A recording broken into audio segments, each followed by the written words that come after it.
Welcome to Sobhita Agarwal classes. आप सभी का सोभिता अग्रवाल क्लासेस में बहुत बहुत स्वागत है। हम टॉपिक पढ़ रहे हैं ट्रांसफॉर्मेशन और ये पार्ट 3 है। इससे पहले 2 पार्ट ऑलरेडी अपलोड हो चुके हैं। अगर वीडियो नहीं देखी है तो डिस्क्रिप्शन में आपको लिंक मिल जाएगा। सभी कंपटीशन के एग्ज़ाम के लिए, बोर्ड एग्ज़ाम के लिए बहुत ही इंपॉर्टेंट टॉपिक है। ये पार्ट 3 है। जो भी नए व्यूअर्स हैं जिसने चैनल को सब्सक्राइब नहीं किया, चैनल को सब्सक्राइब जरूर कर लें, बेल आइकन जरूर प्रेस कर लें ताकि वीडियो का नोटिफिकेशन आपको समय से मिलता रहे। और मैं अपने पर्सनल नोट्स से ही आपको यहाँ पर टीचिंग करा रहा हूँ और बहुत ही इजी वे में आपको चीज़ें बताने की कोशिश की जा रही हैं ताकि ट्रांसफॉर्मेशन बहुत ज़्यादा इजी हो जाए। तो अपने फ्रेंड्स के साथ शेयर करें, ज़्यादा से ज़्यादा जो भी टीचर्स हैं अपने स्टूडेंट्स के साथ भी शेयर करें। तो हम already affirmative, negative, removal of too ये हम पढ़ चुके हैं 2 टॉपिक्स में। और आज जो टॉपिक होगा बेसिकली वो टॉपिक है, इसका पीडीएफ भी टेलीग्राम पे आपको मिल जाएगा। आप डिस्क्रिप्शन में लिंक मिलेगा टेलीग्राम का, आप वहाँ पर जाकर फॉलो कर लें टेलीग्राम को। वहाँ पर मैं इसका पीडीएफ भी आपको प्रोवाइड करा दूँगा। तो आज जो टॉपिक है इंटरचेंज है। आज जो ट्रांसफॉर्मेशन हम पढ़ेंगे वो पढ़ेंगे इंटरोगेटिव और असर्टिव सेंटेंस को आपस में बदलना।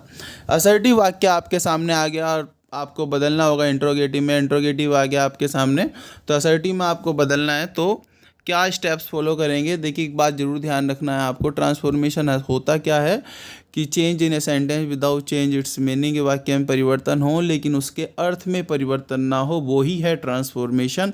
ये नहीं है कि असर्टिव वाक्य आपके सामने आ गया, आपको इंट्रोगेटिव बनाना है तो आपने उसका स्ट्रक्चर इंट्रोगेटिव तो कर दिया लेकिन अर्थ में भी परिवर्तन हो गया तो वो आपका वाक्य गलत माना जाएगा। तो इसी तरीके से देखिए, रूल्स जो हैं वो से पढ़ेंगे। सबसे पहला जो रूल है वो क्या है? अगर ऑक्सिलरी वर्ब से स्टार्ट होने वाला इंट्रोगेटिव सेंटेंस, देखिए आपको पता है सेंटेंस इंट्रोगेटिव 2 तरह से होते हैं।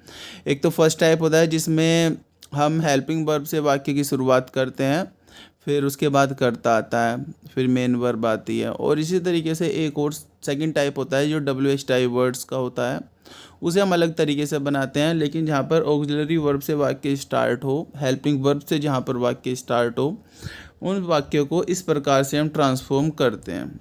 स्टेप फर्स्ट, सबसे पहले स्टेप क्या होगा? इंट्रोगेटिव जो फॉर्म सेंटेंस है, पहले वर्ब, सब्जेक्ट, ऑब्जेक्ट वाले फॉर्म को हम असर्टिव में हमें बदलना है।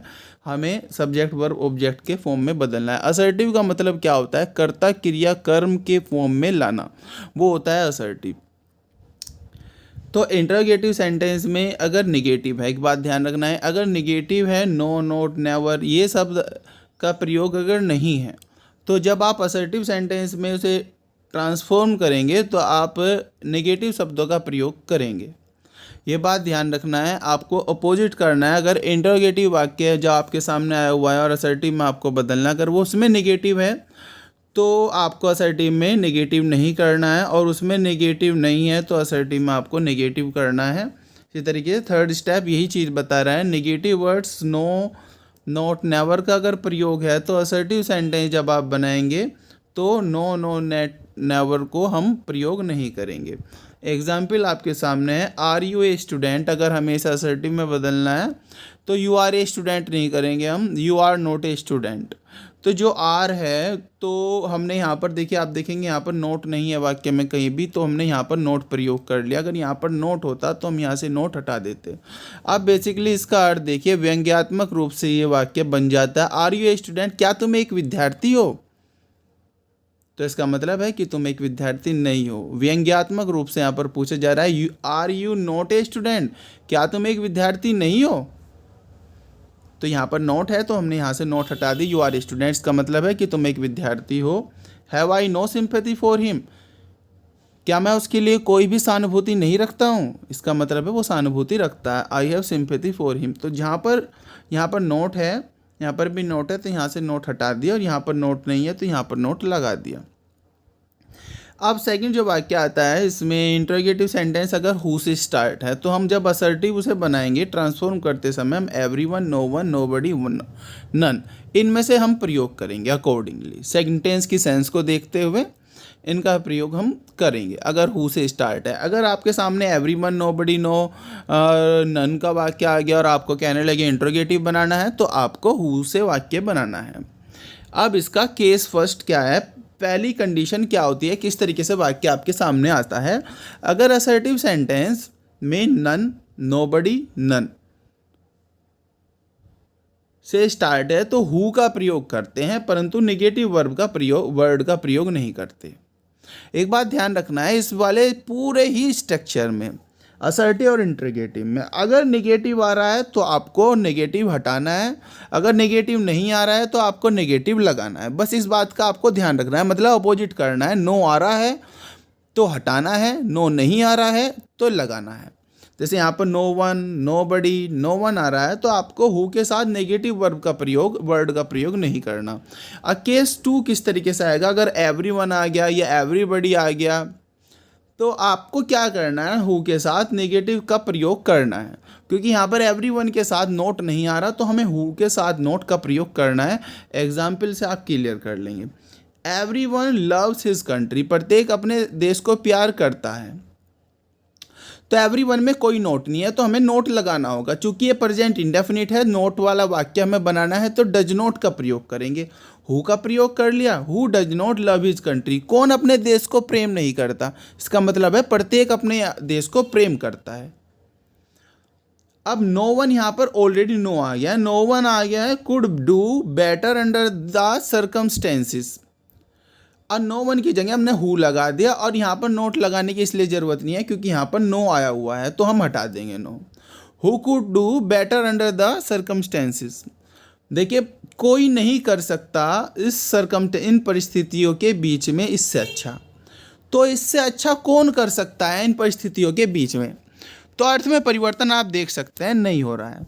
एवरीवन के स्थान पर यहाँ पर एवरी मैन, एवरीबडी कुछ भी हो सकता है, लेकिन यूज़ होना है हुई, और इनके साथ आप नोट भी प्रयोग करेंगे। रूल थर्ड है, एवरी और एनी के बाद किसी अन्य नाउन का प्रयोग है तो विच नोट बन जाता है। एवरी और एनी के बाद अगर नाउन प्रयोग है कोई भी, जैसे यहाँ पर एवरी के बाद मदर का प्रयोग है तो यहाँ पर हमने विच का प्रयोग कर लिया, which mother. Every mother loves her child, प्रत्येक माता अपने बच्चे को प्रेम करती है। विच मदर, कौन सी माता, does not love her child, अपने बच्चे को प्रेम नहीं करती, मतलब प्रत्येक अपने बच्चे को प्रेम करती है। तो यहाँ पर एवरी और एनी के बाद अगर कोई भी नाउन आया तो आप उसके हिसाब से ही आप विच नोट का प्रयोग कर लेंगे। चूँकि प्रेजेंट इंडेफिनिट है तो डज नॉट का यहाँ पर प्रयोग हो गया। पास्ट इंडेफिनिट होता तो डिड नॉट का हो जाता। अगर नेवर है वाक्य में तो उसे एवर या व्हेन में बदल देते हैं। चूँकि आप नेवर का पूरा पैरेलल एक शब्द दिख रहा है एवर, तो आप एक ही याद रखना, we can never forget Gandhi ji, हम गांधी जी को कभी नहीं भूल सकते। ऐसे भी तो कह सकते हैं, क्या हम कभी गांधी जी को भूल सकते हैं? तो can we ever forget Gandhi ji. When की can we forget Gandhi ji, ऐसे भी आप बना सकते हैं, हम गांधी जी को कब भूल सकते हैं, मतलब हम भूल ही नहीं सकते। ठीक है, तो नेवर को एवर में और इंट्रोगेटिव आप इस तरह बनाएंगे। अगर वाट आ रहा है तो नथिंग एनीथिंग, अगर नथिंग एनीथिंग आ रहा है तो आप वॉट में बदल देंगे। अगर इंट्रोगेटिव कर रहा है, आपको आपस में भी बदलने का अपने आप आ जाना चाहिए इसमें। What have I received so far, मुझे अब तक क्या प्राप्त हुआ, मैंने अभी तक क्या प्राप्त किया। इसका मतलब क्या है कि मैंने अभी तक कुछ भी प्राप्त नहीं किया। I have received nothing so far. अगर नो आ रहा है वाक्य को, नो को एनी में बदल देंगे। There is no leader equal to Indira Gandhi, Indira Gandhi के समान कोई भी लीडर नहीं है। तो इसे आप इंट्रोगेटिव में बदलना है तो इज लगा दिया, मैंने पहले ही बताया हुआ। अगर नोट आ रहा है तो नोट हटा देंगे, नोट नहीं आ रहा है तो नोट लगा देंगे। तो इज देयर, नो को एनी में बदल दिया हमने, leader equal to Indira Gandhi. अगर वाक्य में डो नॉट सेंटेंस का आ रहा है वाक्य और वर्जित करना किसी चीज़ को बताया जा रहा है तो आप यूज करेंगे वाई का। यदि वाक्य किसी कार्य को वर्जित करने वाला इंट्रोगेटिव तथा डू नॉट प्लस सेंटेंस का प्रयोग किया है तो वाई का प्रयोग हम करेंगे। Do not worry for what has happened, चिंता मत करो कि जो भी हुआ है। वाई टू वरी, क्यों चिंता करें, व्हाट हैज़ हैपन, जो हुआ है उसके लिए क्यों चिंता करें, मतलब कि चिंता मत करो। ये भी इम्पोर्टेंट टॉपिक है। ये देखिए, अगर it is needless, useless, worthless, it does not matter, अगर इस तरीके से आ रहा है आपके सामने और वाक्य की शुरुआत हो रही है तो आप इंट्रोगेटिव जब बनाएंगे तो व्हाट का प्रयोग करेंगे। जैसे इट डज नॉट मैटर दो the field below is a कोई भी प्रभाव नहीं डालता, इससे कोई भी फ़र्क नहीं पड़ता है कि हमने अपनी ज़मीन खोई है। ये मिल्टन की पैराडाइज लॉस्ट की बुक है, लाइन है। तो वाट दो द फील्ड बी लॉस्ट, क्या हुआ कि हमने अपनी ज़मीन खोई। इस तरीके से it is useless go there now, वहाँ जाना बेकार है। तो what is the use of going there now, वहाँ जाने का क्या फ़ायदा। तो it does not matter of India gets defeated, what of it India gets defeated, क्या फ़र्क पड़ता है अगर इंडिया हार जाती है।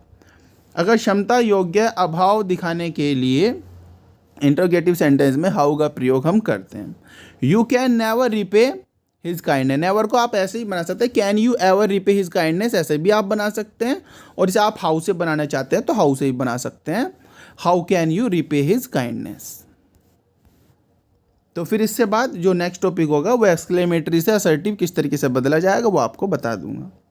ये असर्टिव और आपका इंट्रोगेटिव का जो टॉपिक था वो कंप्लीट हुआ। आई होप आपने इस टॉपिक को भी क्लियर कर लिया होगा। इसी तरीके से सारे ट्रांसफॉर्मेशन के जो टॉपिक्स रहेंगे वो धीरे धीरे क्लियर हो जाएंगे। आई होप वीडियो आपको अच्छी लगी होगी तो लाइक ज़रूर कर दें, अपने फ्रेंड्स के साथ शेयर करें, कोई भी क्वेरी हो कमेंट करें और लाइक ज़रूर कर दें। और जो भी नए व्यूअर्स हैं चैनल को सब्सक्राइब जरूर कर लें। इसका PDF के लिए आप टेलीग्राम को जरूर फॉलो करें, जो डिस्क्रिप्शन में आपको मिल जाएगा लिंक। इससे पहली वीडियोस अगर देखनी है तो डिस्क्रिप्शन में उसका भी लिंक मिल जाएगा फर्स्ट सेकंड वीडियो का। थैंक यू वेरी मच, जल्दी आऊँगा 4th पार्ट को लेकर। Bye bye.